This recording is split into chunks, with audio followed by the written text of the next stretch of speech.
तो पश्चिम बंगाल में चुनाव अभियान जोरों पर है और इस बार सभी पार्टियों की नज़र छोटी जातियों और आदिवासियों पर है और इन्हीं के बल पर ममता बनर्जी वापसी करना चाह रही हैं।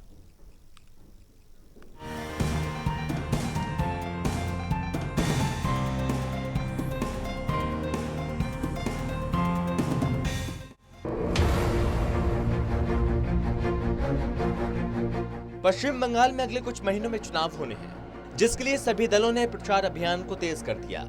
इस चुनाव में लड़ाई दो पार्टियों में नजर आ रही है, जिनमें एक राज्य की सत्ताधारी पार्टी है और दूसरी पार्टी के केंद्र में सरकार है।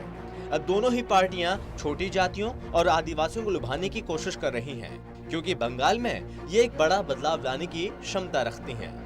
इसी सिलसिले में टीएमसी सुप्रीमो ममता बनर्जी 2 दिन के दौरे पर आदिवासी क्षेत्र में पहुंची थी, जहां उन्होंने पुरुलिया में जनसभा को संबोधित किया। इसके एक दिन के बाद वो बांकुरा जिले में पहुंचे। इन दोनों जिलों को जंगल महल का हिस्सा कहा जाता है, जो कभी माओवादी विद्रोह का केंद्र हुआ करता था। प्रचार के दौरान ममता बनर्जी उन दूरदराज के गांवों पर जोर दे रही हैं, जहां बंगाल के गरीब आदिवासियों के घर हैं। अब सभी के मन में इन गांवों या निर्वाचन क्षेत्रों पर उनके जोर देने के पीछे की वजह को लेकर सवाल है। दरअसल पिछले लोकसभा चुनाव में बीजेपी ने अपने खाते में भारी संख्या में आदिवासी वोट बटोरे थे। वैसे परंपरागत रूप से आदिवासी वोट लेफ्ट के खाते में जाते हैं, क्योंकि वामपंथी सीधे तौर पर आदिवासी आंदोलन का हिस्सा रहे हैं और उनके लिए लड़ाई भी लड़े। लेकिन ममता बनर्जी ने आदिवासी वोटों को अपने पक्ष में मोड़ा और बंगाल की मुख्यमंत्री बनी। अब बीजेपी उन्हीं आदिवासियों के वोट को आने वाले विधानसभा चुनाव में अपने पाले में करने की कोशिश कर रही है। 2011 की जनगणना के मुताबिक पश्चिम बंगाल में आदिवासियों की जनसंख्या 52,96,963 है, जो राज्य के कुल जनसंख्या का 5.8% है। बंगाल में आदिवासी आबादी ज्यादातर पुरुलिया, बांकुरा, पश्चिम मिदनापुर में पाई जाती है। साथ ही झारग्राम उत्तर बंगाल के जलपाईगुड़ी और कूच बिहार के जंगल महल जिलों में भी केंद्रित है। इसके अलावा हुगली और बीरभूम जिलों में भी आदिवासी आबादी पाई जाती है। यही वजह है कि बीजेपी इन्हीं इलाकों में अपनी उम्मीद देख रही है और हाल ही में केंद्रीय गृह मंत्री अमित शाह ने बांकुरा जिले में एक आदिवासी परिवार के यहाँ खाना खाया था।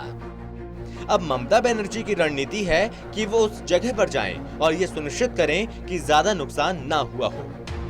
दरअसल ममता बनर्जी की रणनीति है कि बीजेपी लोगों में गलतफहमी पैदा करना चाहती है और वो वहां जाकर असली तस्वीर बताना चाहती हैं। ममता बनर्जी कहती हैं कि आदिवासी के यहाँ खाना खाना बीजेपी का चुनावी स्टंट है। ममता बनर्जी ने आदिवासियों के लिए पक्का मकान और मुफ्त राशन का वादा किया है। वहीं अगर बंगाल में सीटों को आंकड़ों के जरिए समझे तो वहाँ के मौजूदा हालात का अंदाजा लगाना थोड़ा और आसान हो जाएगा।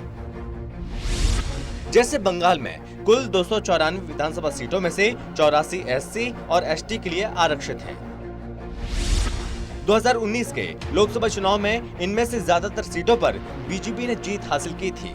पिछले लोकसभा चुनाव में पुरुलिया, पश्चिम मिदनापुर, झारग्राम, बांकुरा और बीरभूम के अन्य पिछड़ा वर्ग एससी एसटी वर्ग के लोगों ने बीजेपी का समर्थन किया था। इन इलाकों से बीजेपी को 8 में से 5 सीटों पर जीत मिली थी। दरअसल शुरू में ममता बनर्जी ने खुद जंगल महल में विकास गतिविधियों का समन्वय किया, लेकिन धीरे धीरे उन्होंने अन्य प्रशासनिक गतिविधियों की ओर ध्यान केंद्रित किया, जिससे निचले स्तर पर नौकरशाही और पार्टी के बीच अराजकता फैल गई। गुंडों ने संगठन में घुसपैठ की, जिससे क्षेत्र में शांति को नुकसान पहुंचा। वहीं इस अराजकता का फायदा आरएसएस और उससे जुड़े संगठनों ने उठाया। उन्होंने क्षेत्र में कई विकास कार्यों को अंजाम दिया।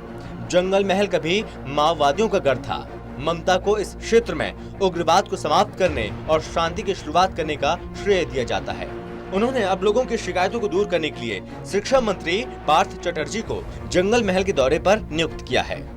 लेकिन आखिरी वक्त में इसका फायदा ममता बनर्जी को कितना मिलता है, ये चुनाव के बाद ही साफ हो पाएगा, जब नतीजे सामने आएंगे।